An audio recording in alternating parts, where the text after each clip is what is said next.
안녕하세요. 보상갑의 장TV입니다. 경향이 무조건적으로 다음을 공사가 읽어보는 코너 호모 이코노미크스입니다. 이게 바로 고지의무라는 것 때문인데요. 의학적으로 인과관계가 없다라고 하면은 네. 지급을 받을 수 있는 거고요. 자, 두 번째 주제는 바로 이겁니다. 이분 같은 경우에도 우리 보상갑의상 네이버 카페가 있습니다. 그 카페에 질문을 남겨주신 분이고요. 네. 입증 가능한 월소득은 없고 어머님 나이가 58세시다. 아마 가정주부였던 것 같습니다. 어머님이. 어차피 가정주부라도요. 약관이든 아니면은 법원이든 일용근로자 임금은 인정이 됩니다. 약관상 일용근로자는 대략 한 270만 원 정도 되고요. 법원에서 인정하는 일용근로자는 한 월 310만 원 정도 됩니다. 네. 그래서 무직이라고 하더라도 가정주부라고 하더라도 일용근로자 임금은 입증 가능하다. 네. 알고 있으면 되고요. 그러니까 65세가 넘었거나 아니면은 고등학생, 중학생이거나 이런 경우 아니고서는 성인이다. 65세 이하의 성인이다라고 하면은 일용근로자 임금 적용 가능하다라는 건 꼭 알고 계시고요. 이분 같은 경우에 부상 부위, 대퇴골, 몸통 골절. 제가 중요한 진단명만 읽겠습니다. 대퇴골, 허벅지 쪽에 골절이 있고요. 그리고 머리에도 골절이 있었네요. 그리고 흉추골절, 척추골절이 있죠. 그리고 광대뼈 골절이 있었고 골반에 골절이 있고 비골, 그리고 양복사골절, 그리고 쇄골골절, 경막하출혈. 자, 어머님이 되게 많이 다친 상태예요. 네, 많이 다친 상태고 오토바이가 횡단보도 초록불에 오토바이가 들이받고 그대로 도주했다. 가해자는 무보입니다. 자, 뺑소니죠. 뺑소니고 가해자는 무보입니다. 자, 여기서 궁금증. 첫 번째, 형사합의금은 어느 정도 제시하는 게 좋을까? 두 번째, 민사합의는 어떻게 진행되냐? 자, 세 번째, 변호사를 선임하면 많은 도움을 받을 수 있냐?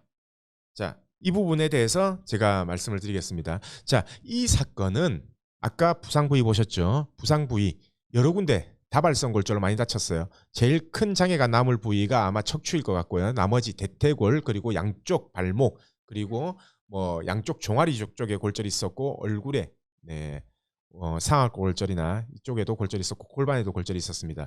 자, 중요한 거는요. 많이 다치셨어요. 근데 뺑소니 사고입니다. 가해자가 무보험이에요. 이륜차죠. 무보험이죠. 자, 그러면은 우리 피해자 입장에서는 자, 두 가지밖에 선택 못 됩니다. 일단 보험사로 보상받는 거는요. 첫 번째는 뭐냐? 우리가 가입된 어머님이 다쳤으면 밑에 자제분들이라든지 아니면 아버지 그리고 할머니, 할아버지가 가입된 자동차 보험이 있다면 거기에 무보험차 상해로 처리받는 경우, 그 경우가 있습니다. 자, 만약에 근데 무보험차 상해 처리를 못 받는다라고 한다면은 뺑소니 사고이기 때문에 그리고 무보험이기 때문에 정부보장 사업을 받을 수 있어요. 대신 차이가 뭐냐? 정부보장 사업하고 뺑소니 차이가 뭐냐?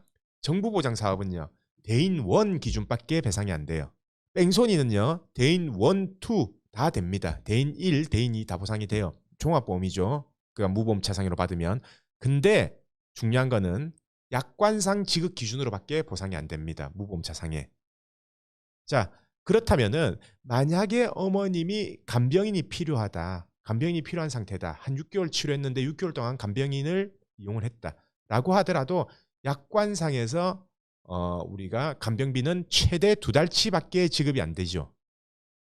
나머지는 아무리 간병비를 지출했다라고 하더라도 보상받을 길이 없습니다. 만약에 보상받는다면 가해자한테 무보험차상해에서 보상받고 그 나머지 무보험차상해에서 못 받는 나머지 부분들을 전부 다 가해자한테 민사소송으로 대응을 해야 되겠죠. 자, 형사합의금 얘기하셨는데요. 이 부분은 형사합의로 해결될 문제가 아니에요. 왜 그러냐면요. 우리가 만약에 무보험차 상해 적용을 한다. 무보험차 상해로 처리를 했다라고 한다면은 형사합의는 의미가 없습니다. 왜? 약관상에 형사합의금을 받은 걸 전액 다 공제하게 돼 있기 때문이죠. 그래서 차라리 이 사고 같은 경우에는요. 저 같으면은 이렇게 처리하겠습니다. 무보험차 상해. 그거는 그대로 받고요.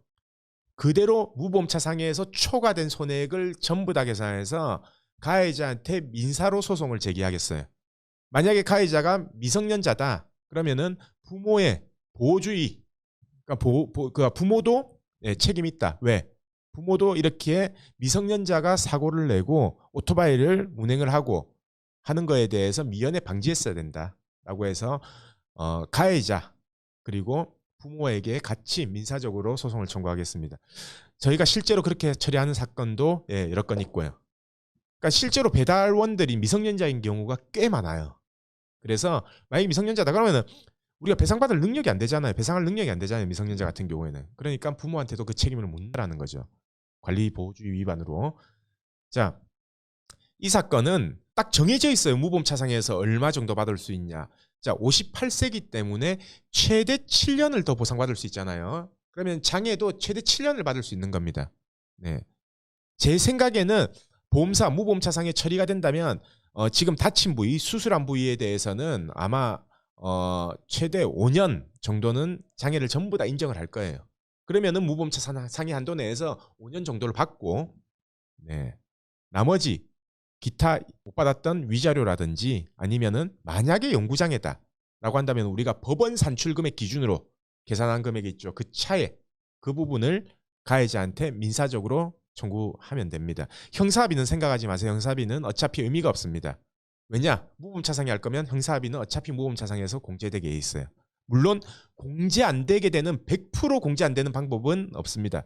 근데 한 8, 90%의 확률로 공제 안 될 수도 있다라고 하는 방법은 있거든요. 네, 그 방법은 제가 여기서는 설명 안 드리고 이 사례가 있다면 저희한테 직접 문의를 주세요. 그러면은 그 방법이 가능할지 안 가능할지 그 부분은 상담을 통해서 제가 알려드리고 하고요. 그리고 이 사건 같은 경우에는 변호사 선임하는 게 낫습니다. 네.